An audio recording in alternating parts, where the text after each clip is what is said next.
Hello mga kapatid, ayan, welcome dito sa ating AutoCAD tutorial. So ituturo ko guys yung mga basic AutoCAD settings, okay, yung option, units mga kapatid, yun na dapat yung tandaan bago kayo mag-start, okay, ng project nyo. So kung bago ka lang dito, kung bago ka lang sa AutoCAD, kung ngayon ka pa lang matututo, and I will make sure na panoorin mo lang to, and pagkatapos ng video may matututunan ka, and dapat mo talaga yun i-master, tandaan mo. Okay, so let's start na tayo. Dito may kita nyo kapatid, ayan, start drawing tayo. Pag start drawing natin guys, click lang natin to, ayan, click mo lang start drawing, ayan na, lalabas na yung working space natin, and ayan, kulay itim. So kung sa inyo is kulay gray, okay lang, pwede nating baguhin mamaya.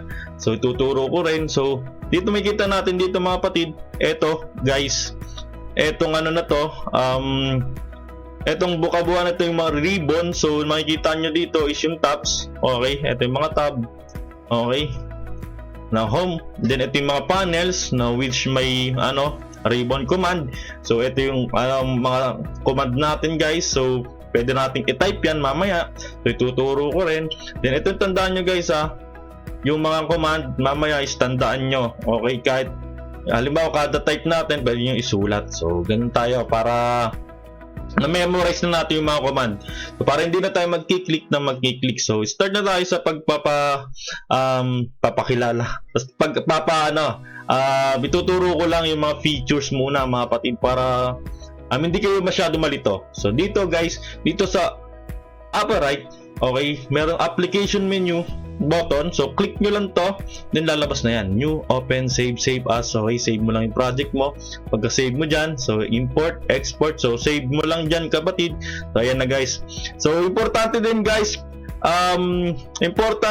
so kung magse-save kayo is dun na kayo sa lower. Okay, halimbawa yung prop nyo gamit 2010, so yung 2018 mo masyadong advance, so ito 2010 mo to, 2010 mo, okay, pag save mo lang kasi okay lang kung galing kang advance, then babalik ka. So kaysa naman gamit mo 2010, halimbawa prop mo 2010, then 2014, so then nag 2018 ka, maiiba, okay, kasi iba yung command, parang tumatagal, parang nag-upgrade na nag-upgrade. Ayan guys, tandaan nyo rin yan So dito guys may kita nyo, sa kabila naman is yung pan, okay, pan. So or pwede nyo ano yung pan, ayan, move nyo lang yung screen. Ito yung planar screen natin guys, planar. So working space natin, i-move nyo lang yan. Halimbawa yan, ganyan lang guys. Then extend, mamaya makikita mo yung extend.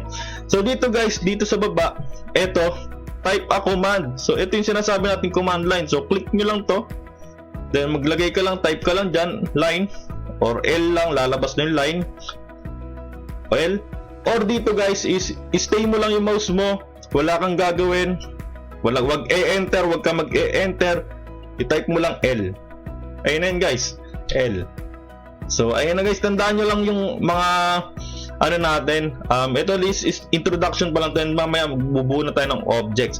So kapatid, dito sa option natin dito mga kapatid, may makikita tayo, okay, click tayo ng option. So option, para bago lang kayo, bago kayo mag-start guys, tingnan nyo muna tong open and save. So eto may kita nyo guys, automatic save, 10 minutes between save. So kada 10 minutes magse-save siya automatic.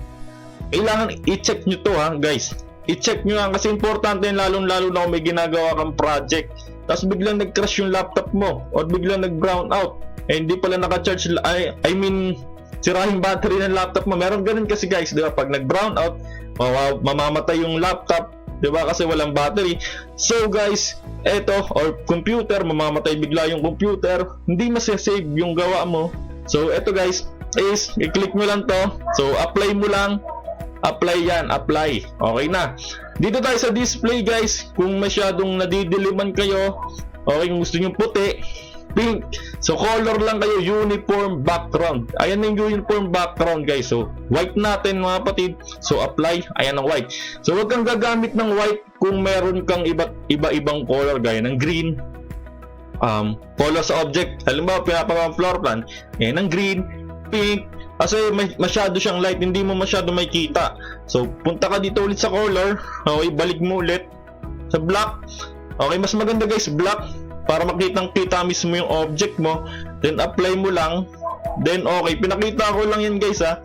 So ganyan muna gagawin natin. Basta yung pinaka-importante doon is yung open and save.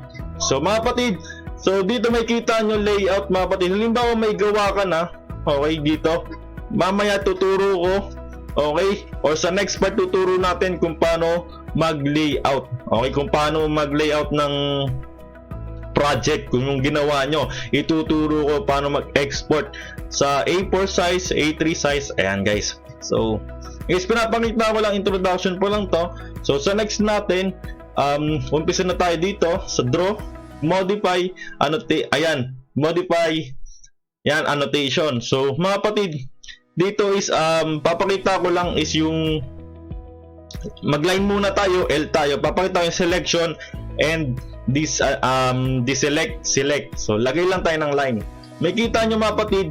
So L ulit tayo. Ayan, may kita nyo guys, di ba meron dulo-dulo. Okay, importante yun guys, dulo-dulo.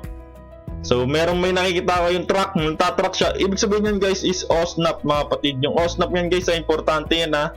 So kung wala yan, apply nyo lang ulit ha, yung gaya ng sinabi ko. So ganoon lang mga kapatid. Then ilalagay natin, itatry natin yung close window blue, selection, crossing window green. So ano pinagkaibahan? Close window, ayan guys, close window kailangan buong object. Okay, buong line. So kung sa crossing window kahit hindi buo. 'Di ba? Kahit hindi buo. Ayun yung pinagkaibahan ng close window sa crossing window, kasi crossing window kahit di buo guys, oh, 'di ba? Nakukuha siya. Pero pag ganito, so ganito guys, mag-select ka, i-click mo lang yung tawag dito, left button ng mouse. Click mo lang, then drag.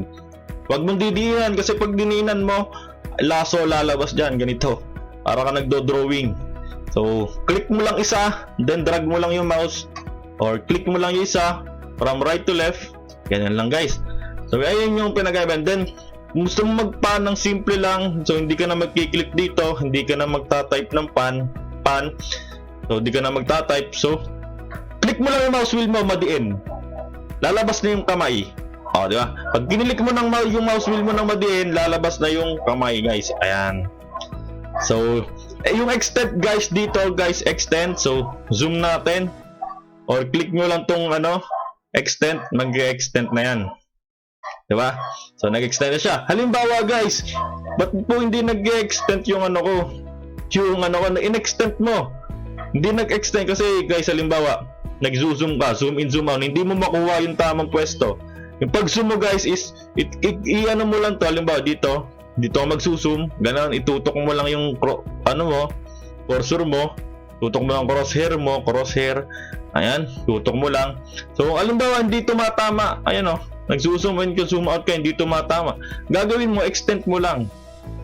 Oh, diba, ba't ganyan nangyari? Ibig sabihin, meron ka pa ditong nalagay na object. Paano mo matatanggal? Ganito mo lang guys, kung saan siya, halimbawa, kung saan siya natapos, ibig sabihin, dito siya na nagkakaroon ng may naiwan. So, zoom out mo lang ulit, then, click mo lang to. Ayan, may nakuha tayo. So, delete mo to. Then, mag-extend ka ulit dito sa kabila. Extend. So, ayan na siya guys. Kuha na siya. Buong So, ganoon lang. Extend lang para bumalik. Halimbawa, nandito ka. Pag nag-extend tayo, pupunta siya sa object. Halimbawa, nawawala ka na. Di mo alam kung saan napunta yung object mo. Sa sobrang liit. Gaya niyan. Sa sobrang, ayan, i-zoom out ko. Sa sobrang liit, hindi mo na makita. So, kada halimbawa guys, magpapan ka, escape mo lang escape lang lagi, pang cancel ng command, escape lang lagi.